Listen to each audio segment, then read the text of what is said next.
Welcome to Beyond the Message, the podcast where we take the weekly teaching at Christ Community Chapel and we bring it into your week.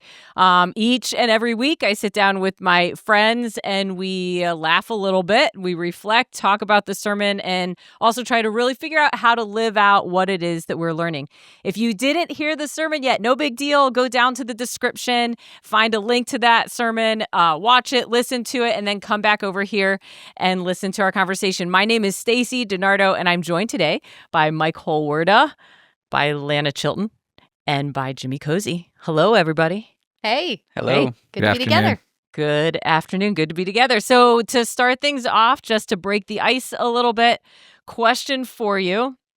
What is something that you collect? Do you collect any items? And if you do not collect something, what's something that you wish you did or could collect?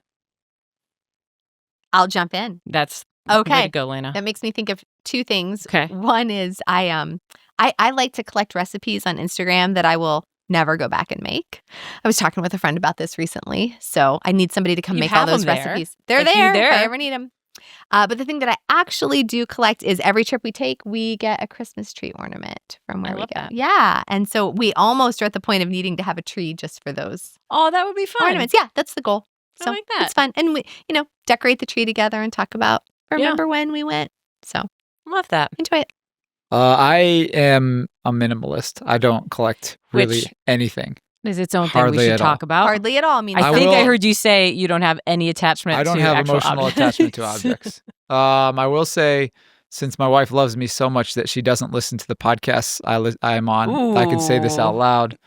My minimalism plays out in a lot of ways. One of them is we have a lot of stuff in our garage and often have a lot of stuff in our fridge. And so for my own mental sanity, I have a practice of every day I will throw something out in the refrigerator. And then So it's the opposite of collecting. this is It's the decollecting. decollecting. It's decollecting. And then every week when I take the trash out to the curb, I will take an object from our garage that we don't need anymore and put it in the trash can. Out to the curb. Hilarious. Emily, I could borrow that. I think I could. And you could do that too? Oh, that would. Yeah.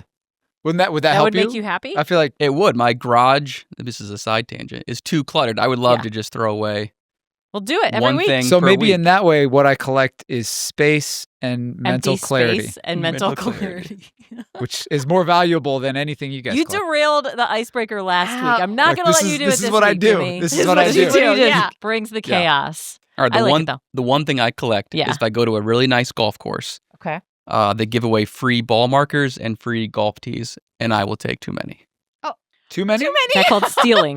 No, Yeah, they're I don't free. think this is stealing, it's They're collecting. free. This is But even if you take more than just one, Well, they're free though. They're free. There's a box of tees. Like on Friday, I was Pastor at a Mike. course Take as and many I probably took tees as you want. 20 golf tees. Oh.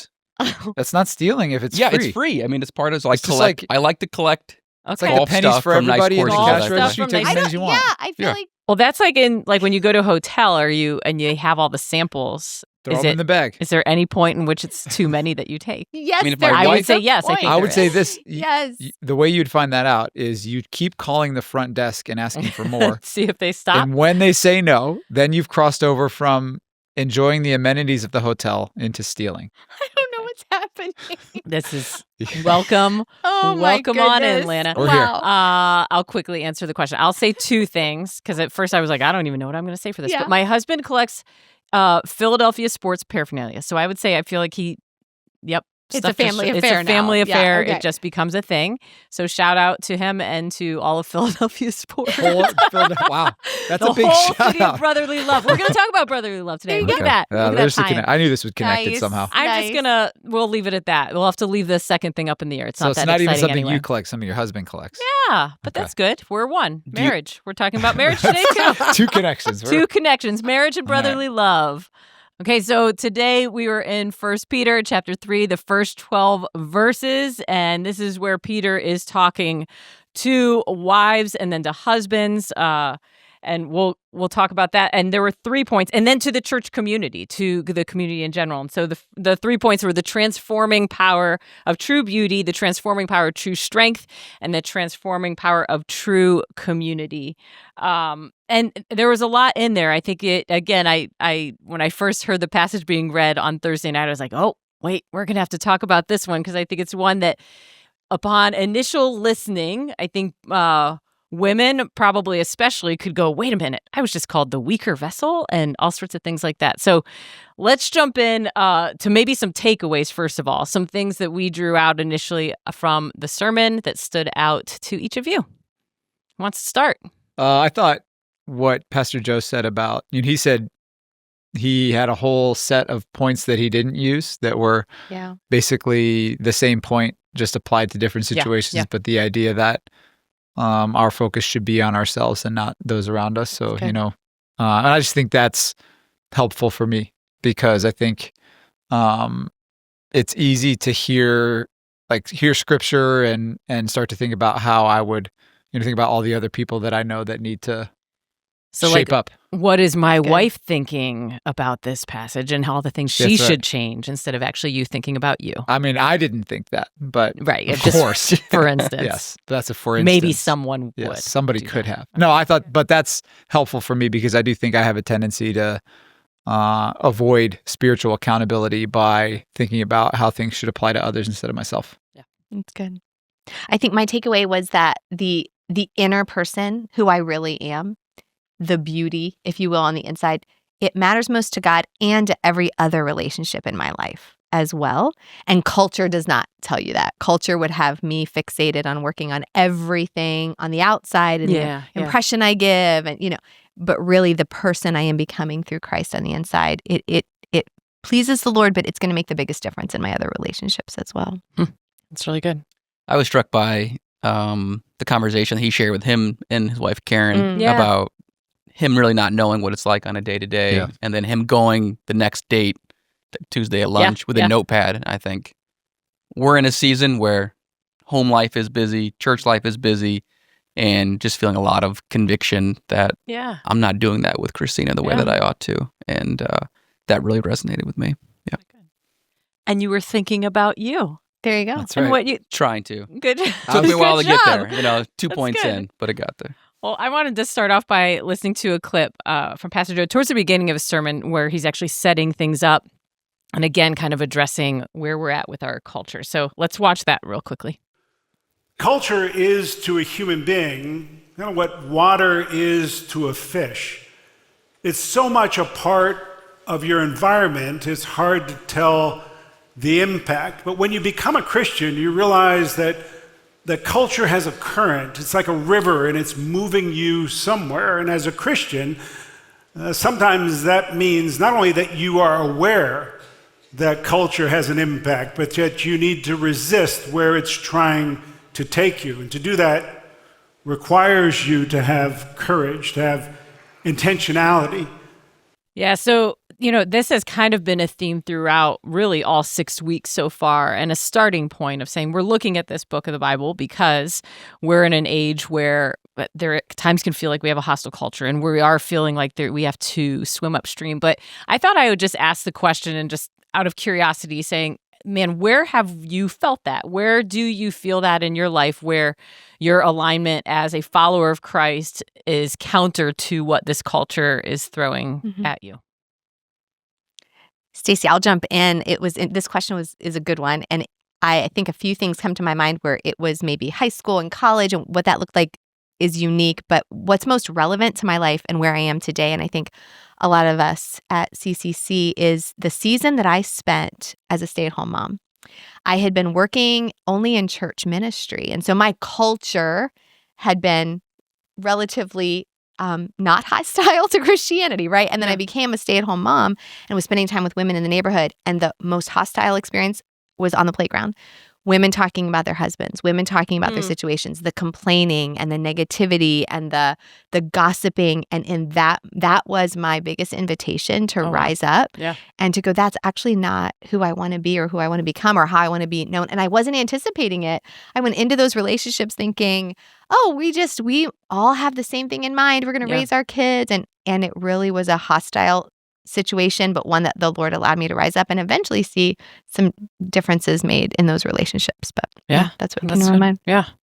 Yeah, I think for myself, even the passage starts with wives first and husbands second. And I think at least what I've wrestled with, I think other guys have wrestled the same thing of the idea in marriage of who leads out in terms of serving and sacrifice. And I think the impression of the passage almost can be, all right, wives lead the way in submission and then husbands follow suit.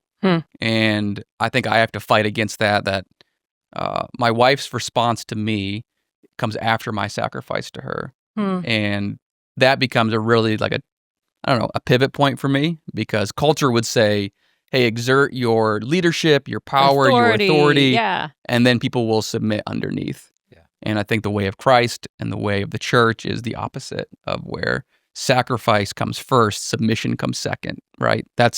And I feel like that is such that's a hard move to make for me, that wrestling through that in our culture, and even in the church sometimes, I think is a big one. Well, and I think to that point, I think it's not just in marriage. I think leading the way in every aspect of life, and how you are interacting with your neighbors, with your friends, is this leading with surrender, with sacrifice, with service in many regards, is the first foot forward, if you will, to then be followed by, to lead others well. So, do you have anything, Jimmy? Yeah, I feel like, the question was about where you feel the squeeze of culture. I think I thought of something different than those two. Just, I think one of the things that I've personally felt is, like, our culture is extremely divided and argumentative. And like, I'm not active on social media in the sense that I don't ever post, but my goodness, I really want to. And I think that one of the things that this message made me realize is that I think, if we want to hold out the witness of Jesus, sometimes it means avoiding the fray of the divisiveness that's in our culture, even though it would be really fun to... My takeaway was similar. I actually wrote down resist the polarization, as I think I can tend to want to challenge people in an effort to, I don't know. I mean, just because there is so much arguing. Maybe it's like this complaining. Weekend was politically hot with all the protests and stuff that were happening, and so like you're seeing stuff on social media where everybody's arguing with everybody about everything, and I just feel like something's wrong. Rise up. No, that's good. Well, there was, we've touched on it already. Pastor Joe in this passage was highlighting kind of what it looked like for wives, what it looked like, what this passage was saying to husbands.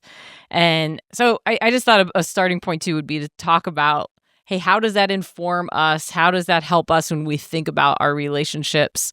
What do you feel like God is maybe even teaching you out of kind of what Pastor Joe mapped out for wives and for husbands in the passage?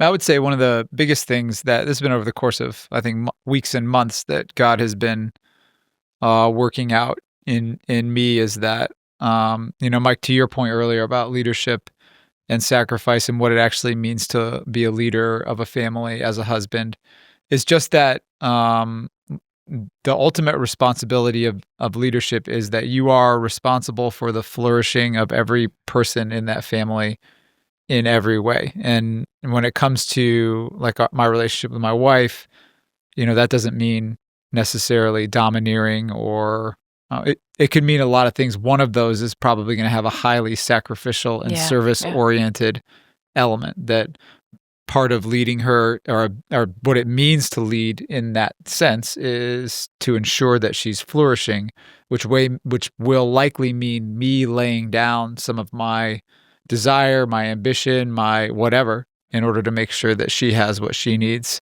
I think that when Pastor Joe was talking about that, it made me think of that.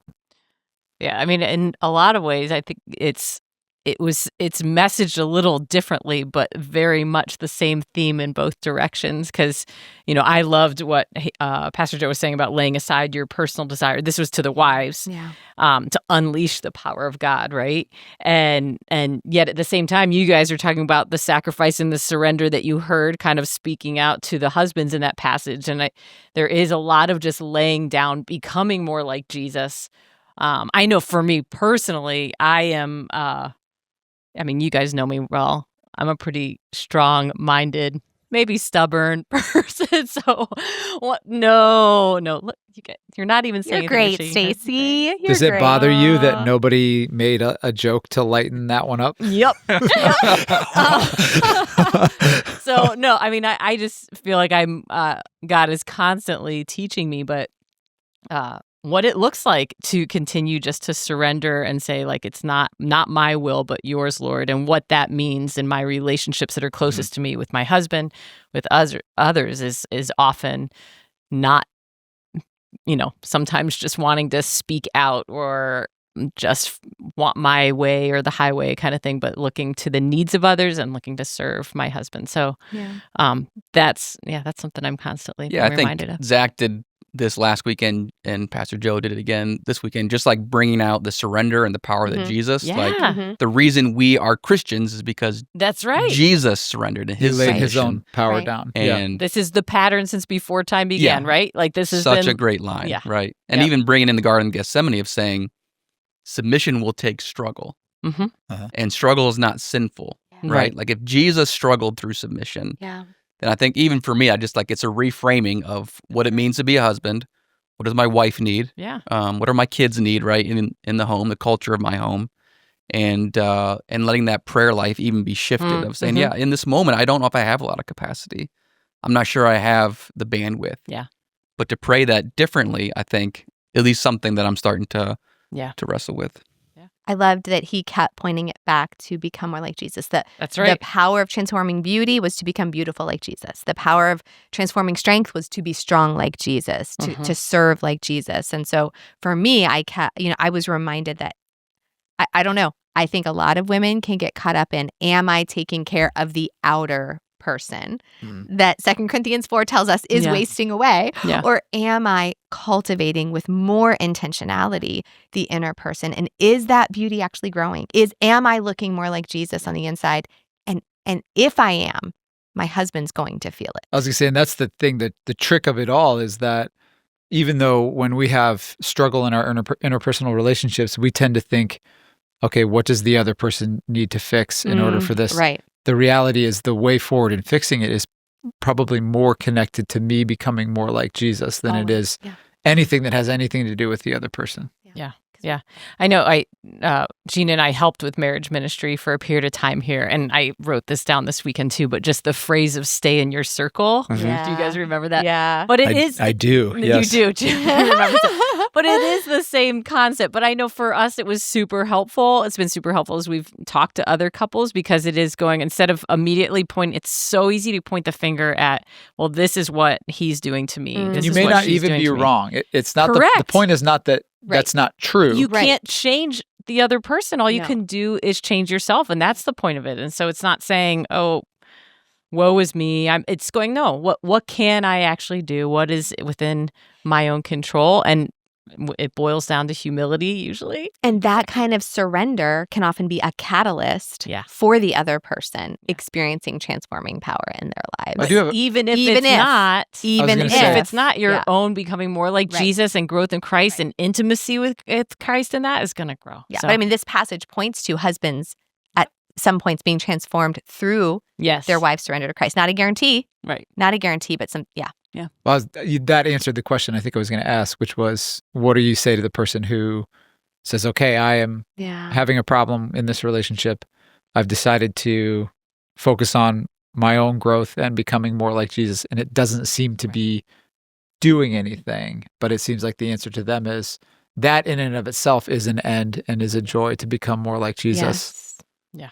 But still, that can be a really challenging spot. Yeah, you have to surrender the result. Yeah. Absolutely. Yeah. Right? Like you can't just say, all right, Yeah, I'm going to sacrifice in your control. so that my wife. Because then you're still trying to you're change still, manipulate. it's your own You're game, just like, right? Yeah. The end game of becoming more like Jesus is so that you would be more like Jesus, That's not right. so that the person Something that else you're is trying to fixed. get to change would change. Right. Let me turn the corner real quick, because I thought the end of that passage, towards the end of it, verses 8 and 9, and the transforming power of community was super powerful. Yeah. So in that, again, we're looking at those around us, our neighbors and friends. And there were 5 characteristics that are listed there. And they are just really, really powerful characteristics. So for us to be a church, for us to be a people that really are going to be able to transform culture, these are the things that Peter is saying should be true of us: a unity of mind, sympathy, tender hearts, brotherly love, and a humble mind. And if you missed that part of the message, maybe you need to go back and listen to even just that, because even as Pastor Joe just unpacked those 5 different things, there's just a lot of power in them, I believe, and a lot of challenge in them. So I was going to ask you, though, is there one that stood out or something out of what he said there that was like, wow, I feel like God is challenging me in this, or this is one that stuck out? Yeah, I think I'm challenged by the unity of mind, right? Because, his example of like pulling up next to a Cavs fan and like wearing the shirt, and the racial tensions, and I feel like you can see racial tensions, political tensions, you can see all kinds, and be able to say our unity is not based on politics, it's not based on race, it's not based on it's based on Jesus. That's right. Yeah. Like we need a bigger Jesus. Like that's what we need as a church. We need a bigger right? Jesus. Right. There's still space to work out the other differences and talk those things through. Those aren't unimportant. Now, but they're not most important. We don't really need a bigger Jesus. Jesus is big enough, but Same as Jesus. Christians, we need to see Magnified. Jesus as more, and our issues and things maybe as a bigger less. vision for what bigger Jesus. vision. Yes, that's right. That's good. I was agreeing with you, but I started to realize, wait a minute, someone could take that the wrong way. Maybe not taller, Not taller. No. Jesus is perfect. All that we need, but let's see him. No, that's bigger. so true, though. I think for me, it's the like if I could choose one of those to pursue, I think it would be the tender heart. I think that that's an area where, and maybe sympathy and tender heart are somewhat connected, but an area where maybe is not a strength for me. Like I tend to maybe I'll put it this way: I'm much harsher in my evaluations of other people than I am in my evaluation of myself, and I think that comes from a lack of tenderness in my heart. And I think that if I could grow in one of those areas, I would choose that. That's really good. And another piece that he talked about with even that one was, and so yours is completely great on its own, Jimmy. But separately, he talked about just how pain and hurt can do one of 2 things, and they can make you softer. And I think he read from a book here, or they can harden your heart. And I know for me, that was one that stood out to me as well. But even just praying and saying, man, I want those things that are really difficult, my heart to always grow softer. It's interesting because I remember my wife and I had a conversation about this maybe like 2 weeks ago, just talking about how sometimes it's interesting to see that difficult circumstances. We were just observing some things that were going on in lives of friends around us, and difficult circumstances seem to either you see people who it drives to the side of Jesus, where they seem to be, or the exact opposite happens, where they walk away from him or maybe abandon their faith altogether. And I think we were just trying to think of what's the difference between somebody for whom that challenge drives them to closeness and intimacy and character that grows into what Jesus has made us to be, and why is it that in some cases the opposite happens? And I don't know if I know the answer. Yeah. I mean, they were all so good. I think I could feel convicted about all of them. I though really what Pastor Joe said about a humble mind being a healthy self-suspicion. Yeah.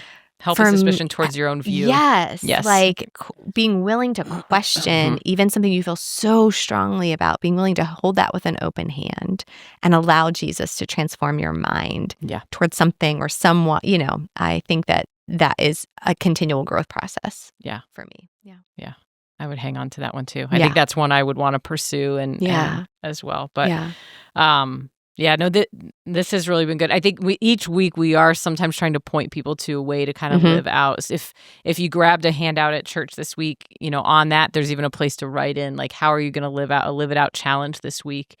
I'll just state, I think that could be a great one, is to read through verses 8 and 9 and even to ask yourself, like, man, God, where do you want me to grow? What's one of these you want me to pursue? Even, Jimmy, to use your words, is a humble mind, brotherly love, tender heart, sympathy, unity of mind. But what are other challenges? I think there's a lot in what we heard today that could be things to encourage people to think about as we head into our week. I think I might echo what Mike said earlier. I think what Joe said about, personally for me, about how he interacted with Karen was challenging. And I think, if you're a husband listening to this and, you I feel like you underestimate how powerful it would be for you to interact that intentionally with your wife, even if it feels clunky at first. You know, Joe gave the image of him pulling out a notepad, and it's like, well, I'm not gonna sit with a notepad at lunch, but maybe pushing through that awkwardness could yield results. That you just called Joe clunky?